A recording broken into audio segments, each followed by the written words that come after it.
Hello YouTube, I'm doing more socialist myth busting today. I'm going to be busting the myth that Che Guevara was a socialist hero. Now, he's probably the most famous left-wing icon in the Western world. His image appears on flags, mugs, t-shirts, posters as a symbol of rebellion. But I hate to say this, he really isn't worth it.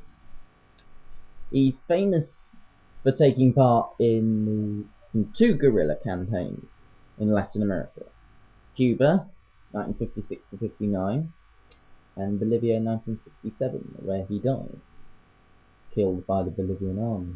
Now, the first one, the Cuban guerrilla campaign, was a magnificent success. Probably the most successful revolution ever. Started off as 100 guerrillas. They're caught on the Cuban coast. Only 21 survived, fled and regrouped into the mountains. The rebel army never numbered more than 3,000 people, but it defeated an army a heck of a lot stronger, 10 times stronger than it, in fact. It conquered Cuba in just 25 months with very few casualties.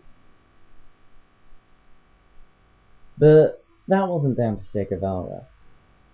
Che Guevara actually jeopardized the revolution because he was quite open about being a Marxist, while other guerrillas kept it way under their hat.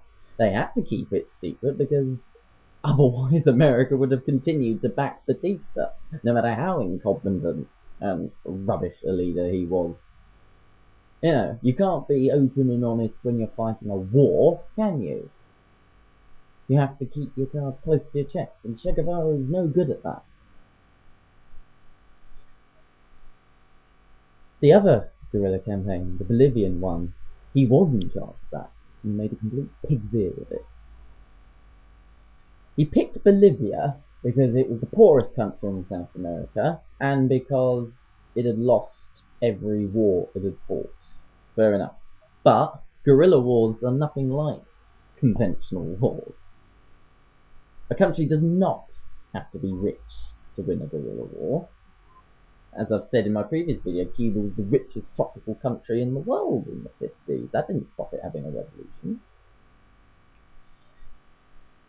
Bolivia was not the place for a revolution because they'd already had one in 1952. They destroyed the upper classes in Bolivia. So now the peasants owned their own land. So what were they doing there?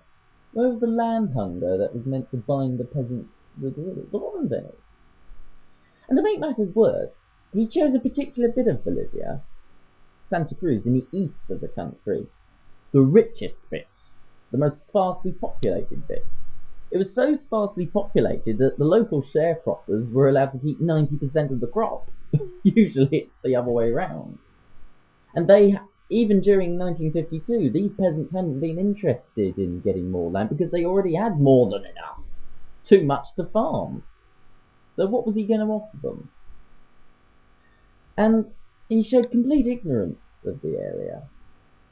In Cuba, Che Guevara had been the only non-Cuban in the guerrilla army, but in Bolivia he had foreigners all over the place, and a lot of Bolivians are very xenophobic.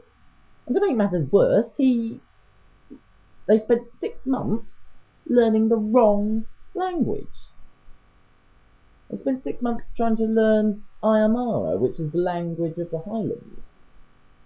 They should have been learning Guarani, which is the language spoken there. But either way, he could have at least done his research. Come on.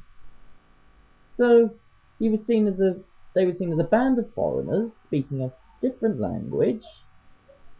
There was no land hunger. It was quite a prosperous area with the oil fields. So what was he doing there? It's no wonder he was destroyed, and it's no wonder he got no support from the local Communist Party, or from Fidel Castro, or from the Soviet Union. He should have gone to Nicaragua or Paraguay. There a revolution could have happened, because there the upper and middle classes were just as powerless as the workers and peasants. He could have done something there. He didn't do his research. And he said himself that in democracies, guerrilla wars end in failure because there's an easier way to change things than to support an insurgency. But he ignored this advice when he went into Bolivia. So I'm sorry, Che Guevara is not worth it. Just like heroes, just like President Kennedy is seen as a hero of democracy. What do these two people have in common? They were killed, and they were young, and they were good looking, and they were charismatic. But those are not reasons to respect someone.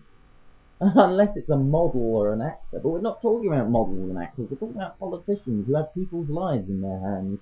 And if they're incompetent, it doesn't matter how good looking they are. Okay? Sorry if I've offended any fellow socialists. I don't mean to, but I think the truth needs to be out there. Bye bye, YouTube.